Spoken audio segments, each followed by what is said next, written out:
नमस्कार, आप देख रहे हैं अब तक टीवी चैनल। हमारे संवाददाता भूपेंद्र कुमार ने जनपद प्रयागराज से जानकारी देते हुए बताया, जयप्रकाश जीवा, अनमोल कुमार सिंह तथा फादर जॉर्ज मेडेपल्ली प्रधानाचार्य संत मैरिज स्कूल तराव कोराव प्रयागराज के द्वारा दीप प्रज्वलित करके एक दिवसीय साइबर क्राइम प्रशिक्षण की कार्यशाला का किया गया आयोजन। साइबर क्राइम ऑफिसर के स्वागत में बच्चियों ने गीत प्रस्तुत किया तथा बड़ी एलसीडी के डेस्कटॉप पर बच्चों को लैपटॉप के माध्यम से क्रमशः बिंदुवार संपूर्ण रूप से विस्तार पूर्वक दी गई जानकारी।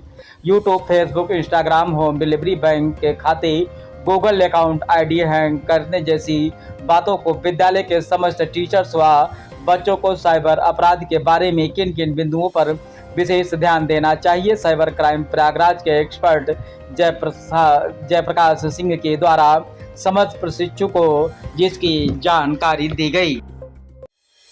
तो अभी आप लोगों ने बहुत सारी चीजें देखी और सुना भी, तो उसमें बहुत सारे मैंने टॉपिक स्किप किए, क्योंकि सबसे जरूरी होता है कि हम अपने आप को सुरक्षित कर पाएंगे, तभी बच्चों को सुरक्षित रख पाएंगे। Jessica was sitting and enjoying there, but I don't know how much she has learned.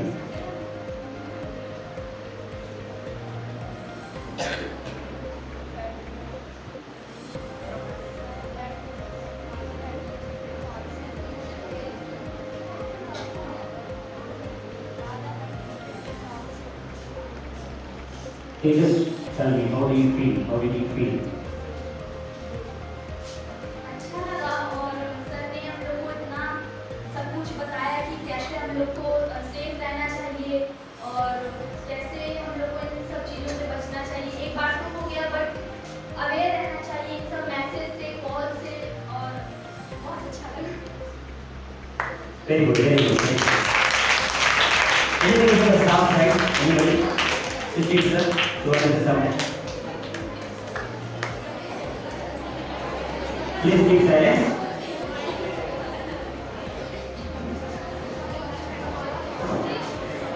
Thank you father. सबसे पहले तो मैं दोनों सर का बहुत बहुत स्वागत और अभिनंदन करना चाहता हूँ कि इतना टाइम, अपना प्रीशियस टाइम हम लोगों के लिए दिया और उनके बच्चों के लिए ये जो अमूल्य और बहुमूल्य जानकारी दे दिया, तो हम सब के लिए बहुत ही आगे चल के बहुत ही कारगर होगी। और सर ने कई माध्यम से इसे ढेर सारे मैसेजेस आते हैं, ब्रॉडकास्ट आते हैं, सब वीडियो कॉल्स आते हैं, तो उन सब चीज़ों से बचने के लिए सर ने जो बहुत ही अच्छे तरीके से पीपीटी के माध्यम से जो सारी चीज़ें हम लोगों को शेयर किया है, उन सब चीज़ों से हम हमारे पूरा स्टाफ और हमारे सारे बच्चे जो भी गलतियाँ इसके पहले हुई हैं, अब आगे उसको नहीं दोहराना है। सर के इस प्रोग्राम के माध्यम से हम लोगों को आगे भविष्य में सावधान रहना और अपने पेरेंट्स को भी उससे अवगत कराना और आगे सुरक्षित रहना है। Thank you.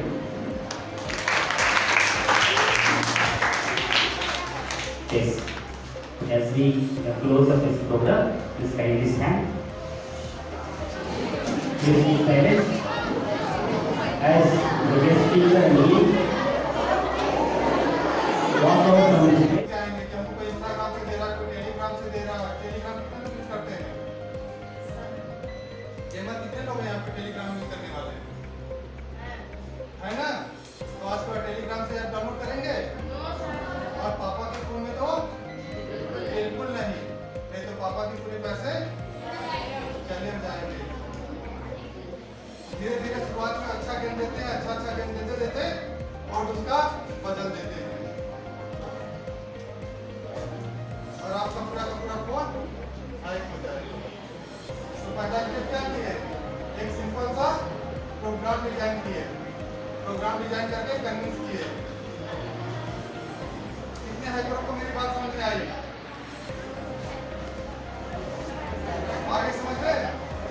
तो पहले तो आपको प्रोग्राम समझना पड़ेगा, कैसे डिजाइन करना पड़ेगा, उसके बाद सामने वाले को कन्विंस करना पड़ेगा और उसके बाद फिर किस तरह से हैकिंग आपका उसका डेटा कलेक्ट करना। कोई भी लिंक आता है, कोई भी लिंक कहता है कि ऐसा क्लिक कर दीजिए, आपके इंस्टाग्राम पे 100 लाइक, 100 फॉलोअर आ जाएंगे, फेसबुक पे आपके लाइक कमेंट आ जाएंगे, फीस आपकी बढ़ जाएगी। और लिंक पे क्लिक करते ही क्या होगा, आपका इंस्टाग्राम अकाउंट हैक हो जाएगा। लेकिन आप पे जाते हैं, बताओ सर्वर के बारे में पता है? किसने हाँ डिस्कॉर्ड के सर्वर है, लेकिन वहां से आपको डेटा नहीं मिलेगा। तो आप सर्वर अपना खुद का डिसाइड करते हैं, डिसीजन लेते हैं, अपना खुद का सर्वर बनाए होते हैं। अपने सर्वर के एड्रेस पे ले जाते हैं और पेज बिल्कुल कैसा दिखेगा, फेसबुक की तरह, इंस्टाग्राम की तरह। और जैसे ही अपने आप क्रेडेंशियल यूजर आईडी पासवर्ड डालेंगे, उनके पास आपका यूजर आईडी पासवर्ड पहुंच जाएगा। समझ गए बात को?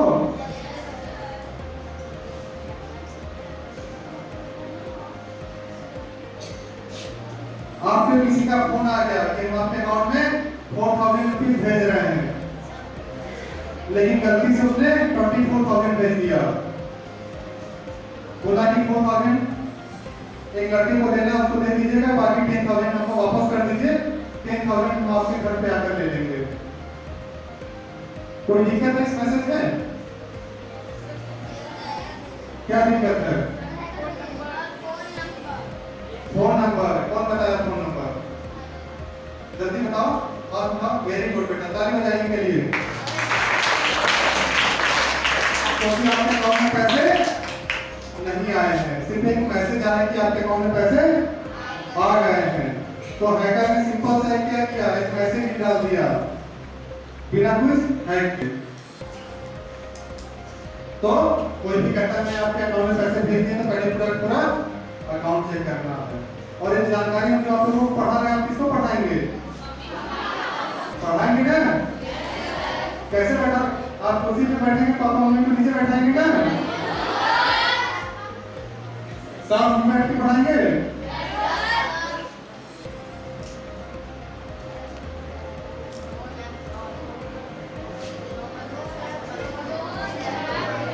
तीन लोग पैसे का ट्रांजेक्शन करते थे, कुछ आपने अकाउंट में पैसे रखे हुए हैं, ले रखे हैं पैसे। ऐसे मैसेज देखा है? 3,000 लगाएंगे, सामने 60,000 ले जाइए, देखा है ना? लगाएंगे तो क्या होगा, और पैसे मांगेंगे, और लेकिन पैसे आपको वापस नहीं मिलेंगे। ये सारे के सारे क्या है? सभी स्टाफ को बहुत बहुत धन्यवाद।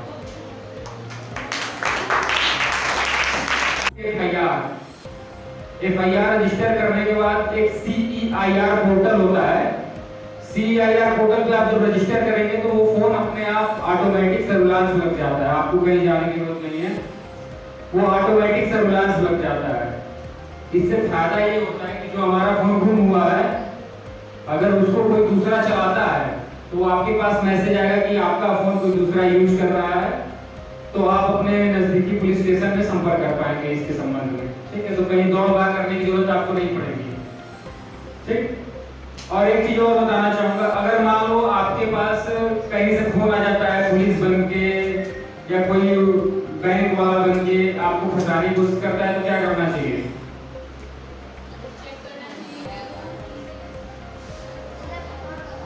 फ्रॉड कॉल आता है ना, पहले ट्रू कॉलर पे डाल के तुरंत चेक कर लो कि वो फ्रॉड है कि नहीं है। ठीक है, अगर ट्रू कॉलर पे डाल के पता चल जाए फ्रॉड है, नहीं तो ट्रू कॉलर पे लिख के आ जाता है स्टेट बैंक ऑफ इंडिया का नंबर है। ठीक, तो सर ने बताया ना कि वो अंत में जाके पैसे मांगेगा आपसे, पैसे नहीं देने हैं, समझ गए? मम्मी पापा के पैसे नहीं देने हैं। ठीक, ठीक है। आपकी पॉलिसी नंबर क्या, डेट ऑफ बर्थ क्या, आपकी पॉलिसी क्या है, ऐसी पॉलिसी नंबर आपका अभी एवरीथिंग सब कुछ चीजें आपको पॉलिसी जानकारी आपको कन्विंस करते हैं। ये ना सोचिए कि कहीं से पूछना कि आपके पास जानकारी बताना था तो सही होगा, नहीं उसके बाद होगा। और आपको बोलेगा कि हम आपकी हेल्प कर रहे हैं, लेकिन हेल्प करने के बाद आपको ऐसे ऐसे स्टेप करवाएंगे कि आपके पैसे चले जाएंगे।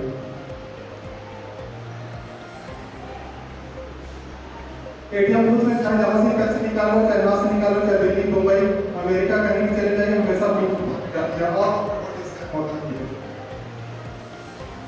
इसमें फुटेज चल नहीं पा रहा है, बिल्कुल आप लोग यूट्यूब पे जाएगा, वहाँ पे दिख जाएगा फुटेज। सिंपल सी बात है, कोई आपको पेमेंट करता हो, आपको रुपया भी नहीं डालना, सिंपल सी बात। आपके 10 रुपये का ट्रांजेक्शन पेमेंट हो, चाहे 100 रुपीज का, चाहे 10,000 का। यदि कोई कह रहा है कि मैं ऐसे पैसे दे रहे हैं, तो बिल्कुल पैसे आएंगे नहीं, पैसे चले जाते हैं। और एक बार जाने के बाद वैसे कन्विंस करता है कि वो आपको मदद कर रहा है और आपके पैसे लेते हुए चला जाएगा। आर्मी के नाम पर, किसी के नाम पर हो सकता है कि सामने वाला हो सकता है कि फादर की फेसबुक आईडी बन जाए, फादर की फिर इंस्टाग्राम आईडी बन जाए, उनके नंबर से व्हाट्सएप बन जाए। हो सकता है ऐसी गलती कर दी, उनका व्हाट्सएप हैक हो गया और तुरंत ही आपके पास मैसेज आएगा उन्हीं के सेम नंबर से कि हमको पैसे की जरूरत है। तो बिल्कुल तुरंत पैसे नहीं देंगे जब तक कंफर्म ना हो जाए।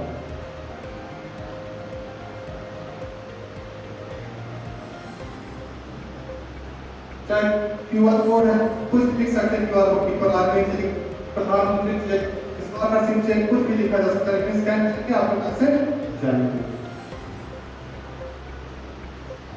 जॉब फ्रॉड है, अच्छे से लोगों को जॉब स्विच के नाम पर पहली बार अगर आप जॉब करने जा रहे हैं तो उसमें आपका आईडी कार्ड बनाना है, ड्रेस बनाना है, तमाम ऐसी चीजें बनाने आपके 100-500 रुपये देते जाते हैं। अगर आप जॉब स्विच कर रहे हैं तो उसके बाद 5 लाख, 2 लाख, 3 लाख रुपए चले जाते हैं। इन्हें नीति राजधानी हार्वर्ड तक नौकरी दे दी थी, गेट पे पहुंची, गेट से ही हार्वर्ड में। तो अच्छे से लोगों को स्कैम करते हैं। ऑफर लेटर की एक खासियत होती है, बीच में अमाउंट लिखा होगा, नीचे उनका नंबर लिखा होगा। बोलेंगे सर ऑफर लेटर में आपको अमाउंट डिपॉजिट करना पड़ेगा।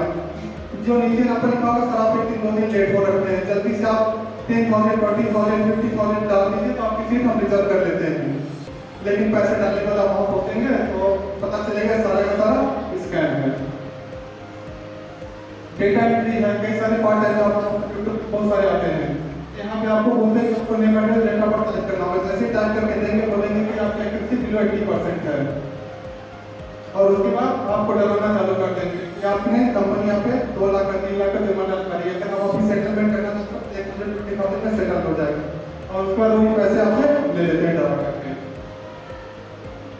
सारे जितने भी पार्ट टाइम आप इंस्टाग्राम पे देख लो, सारे पार्ट टाइम जॉब कैट अभी सारे के सारे फेक है। घर घंटे कमाए, पति को नहीं बताया, ऐसे पैसा कमा लिया, मैंने पैसा कमा लिया, सारे के सारे फेक है।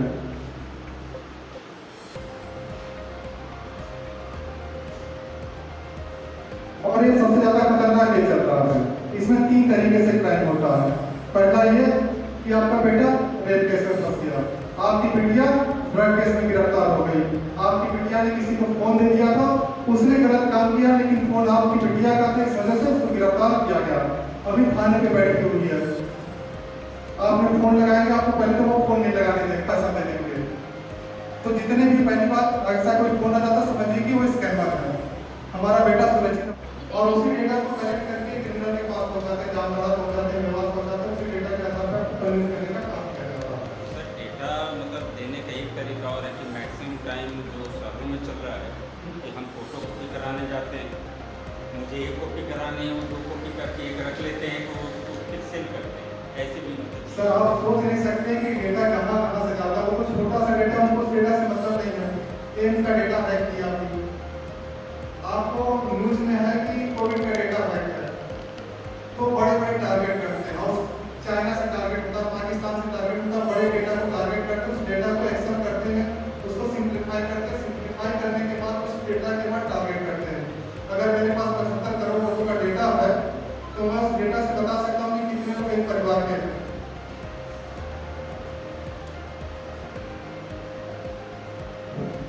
जो डीप फेक चल रहा है काफी सोशल साइट्स पे डीप फेक, तो वो एक्चुअल में क्या है, थोड़ा सा उनको वो एक्सप्लेन कर दीजिए। और बाकी वो मतलब तो कुछ भी कर सकते हैं, मतलब किसी भी तरीके से, तो कैसे हम उससे बच सकते हैं और वो हमारा यूज करके जो हमारी फोटोज हैं या वॉइसेज हैं उससे हम लोग कैसे बच सकते हैं।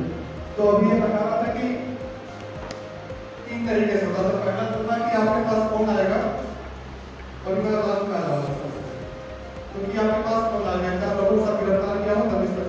दूसरा जो तरीका है, सर के पास फोन आया था कि आपने फोन में फॉल्स वीडियो देखा, आप फोटो व्हाट्सएप पे शेयर किए हैं, सर्विलांस में लगा हुआ है। तीसरे तरीके में आपके पास एक कंप्यूटर जनरेटेड कॉल आएगी कि आपके नाम पर एक पार्सल जा रहा था, उसको कैंसिल किया जा रहा है।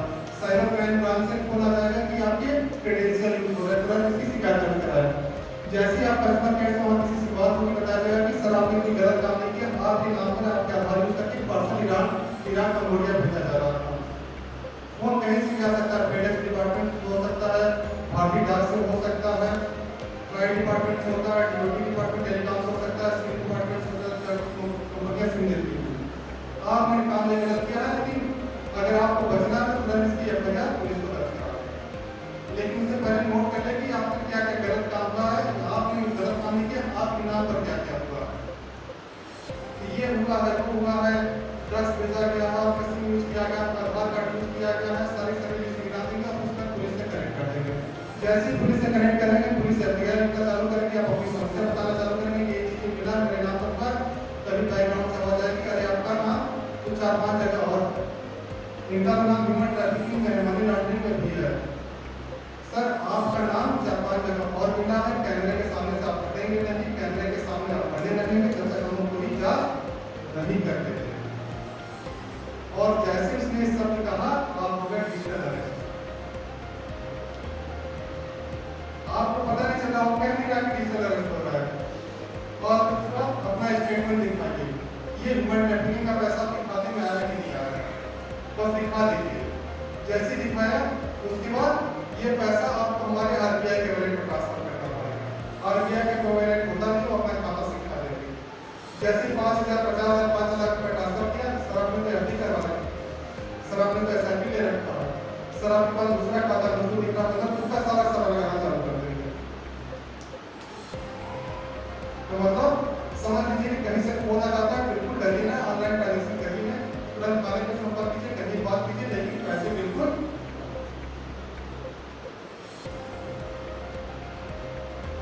अब सर ने पूछा कि एक आइडेंटिटी, पहली बात तो ये आइडेंटिटी का मुद्दा चला नहीं है, वो अभी बड़े लेवल पर गेम है, तो जब यूज करते हैं तो सर सिंगापुर ने कंपनी के साथ किया, उसके साथ 200 करोड़ रुपए का फ्रॉड किया। अकाउंटेंट के साथ ही अपने आप को वीडियो में डायरेक्टर और डायरेक्टर के साथ में बताते हुए, डिप्टी मतलब साथ में बताते हुए 4 लोगों ने वीडियो कॉन्फ्रेंसिंग किया और अकाउंटेंट से 200 करोड़ रुपए ट्रांसफर किया।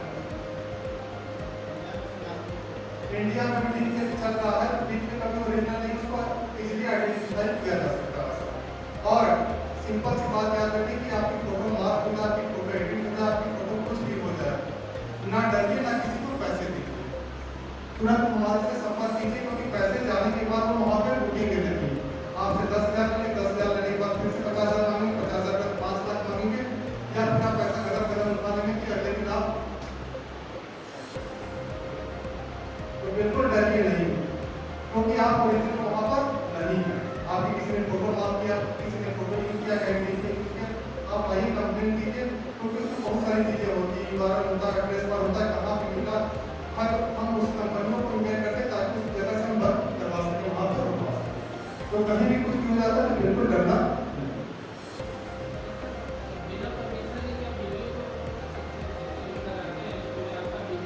अब सर वीडियो अपलोड करते नहीं, वो आपको डराने का काम करते हैं, बिना परमिशन के आप कर तो सकते हैं, लेकिन पॉसिबल नहीं, यूट्यूब अलाउ नहीं करेगा, यूट्यूब अलाउ नहीं करता, उसको डराते हैं।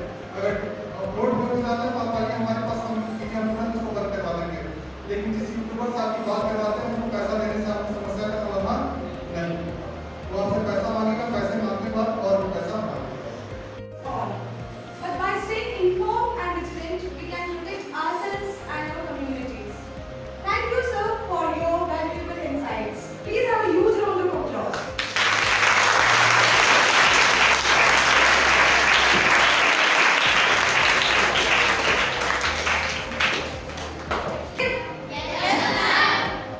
Do you ask any question to sir? Do you want to ask any question to sir regarding cybercrime? Who wants to ask? Please.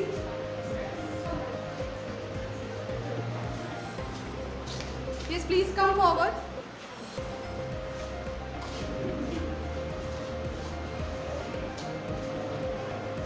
पे डाल करना है 19 पे, 1930 में चाहे 24 सेकंड में डायल करें चाहे 24 घंटे में, पैसे मिलने की संभावना बिल्कुल कम रहती है। लेकिन 1930 में कंप्लेंट करेंगे तभी कोई संभावना बढ़ेगी।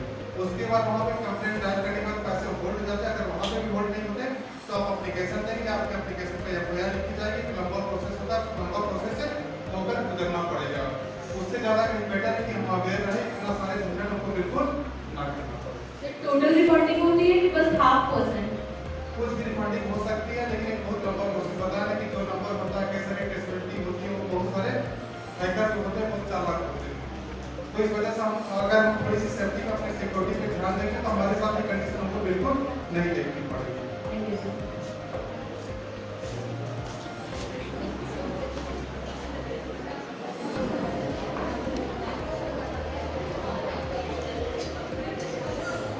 सर मेरा क्वेश्चन ये है कि जो अथॉरिटी मिल जाती है, कोई साइबर है कि अपने साइट बना देता है, ये गवर्नमेंट को इस पर विशेष काम करना चाहिए कि ऐसी साइट को क्यों उपलब्ध करा रहा है। हमारे साइट्स पे बच्चे जाते हैं, खोल लेते हैं कोई भी वीडियोस, उसका कोई एक फिंगर्स होना चाहिए जो फिंगर्स उसको यूज़ करने से हम लोग हैं सीनियर्स, कोई माँ बाप देख रहे हैं अपनी वीडियोस, फिर वो बच्चे भी कभी मिल जाता है। ऐसी जो हैं इस पर साइट्स पर नहीं आने चाहिए, इसलिए सरकार की योजना काम कर रही है कि नहीं कर रही है? बिल्कुल इस योजना पे काम करें। बहुत सारे साइट बैन भी कराए गए हैं, बहुत सारे साइट बैन कराए गए हैं, लेकिन क्या कहूँ मैं, साइंस जो होता है गुण भी है बेन भी है। कोई भी साइंस के कोई भी चीजें हो, कभी भी आप किसी चीज को रोक नहीं पाएंगे, क्योंकि इसका कई सारे सर्वर होते हैं, कई सारे कहाँ पे सर्वर लगा हो, सर्वर को रोक पाना, और नए नए साइटें बनती हैं, नए नए सर्वर पे आते हैं। तो बेसिकली जब हम अपने आप को अवेयर रखेंगे, हमको जानकारी कि हम यहाँ पे जाके हमारे साथ ये गलत होगा, तभी हम अपने आप को सुरक्षित रख पाएंगे। क्या सर ये तो मान लेना चाहिए कि चोर हम लोगों से ज़्यादा सतर्क हैं? बिल्कुल बिल्कुल चोर अगर आप सतर्क नहीं रहेंगे तो चोर सतर्क रहेगा, अगर आप सतर्क रहेंगे तो चोर आपके पास आने से ही कतराएगा। Thank you sir.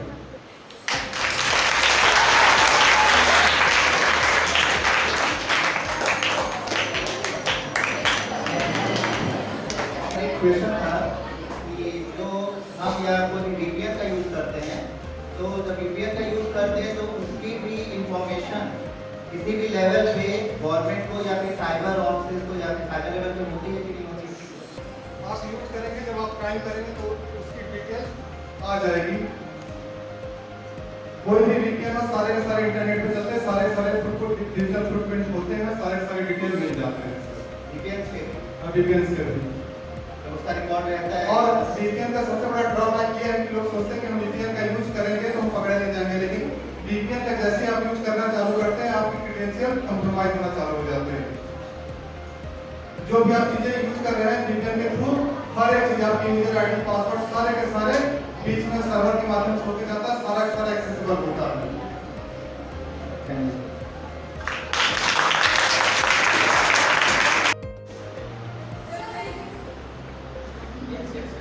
एक क्वेश्चन मुझे भी है कि जो क्या गूगल सेफ है? एवरीथिंग इज सेफ, आपका घर सेफ है, आपका रोड सेफ है, लेकिन क्या जैसे हम लोग कोई भी पासवर्ड जब फिल करते हैं तो उसमें एक ऑप्शन आता है कि आप इसको पासवर्ड को सेव कर लीजिए गूगल पे। इन केस फ्यूचर में आपको पासवर्ड नहीं याद है तो आपका वो ऑटो ज्वाइन हो जाएगा उसमें। क्या गूगल सेफ है? एवरीथिंग इज सेफ, लेकिन आप यूज कैसे करते हैं? आपने गूगल पे पासवर्ड सेव कर दिया, लेकिन गूगल का जो यूजर आईडी पासवर्ड है वो अनसेफ है आपका। वही सब पूछना चाहिए। मतलब सिंपल सी चीज है, मैं भाषा में समझाऊं, आप घर का ताला बंद करके निकल रही है और चाबी छुपाने के लिए चार लोग निकल रहे हैं, उनके सामने चाबी छुपा दिया। घर का मतलब सब लोग चाबी छुपाते भी नहीं, मतलब अब सिंपल सा कि क्योंकि गूगल पे आपका पासवर्ड सेव हो रखा है, लेकिन आपने अपने पासवर्ड को कॉम्प्रोमाइज कर दिया है। आपने गूगल के ईमेल आईडी के यूजर आईडी पासवर्ड को कॉम्प्रोमाइज कर दिया, तो आपका सारा पासवर्ड देख सकते हैं।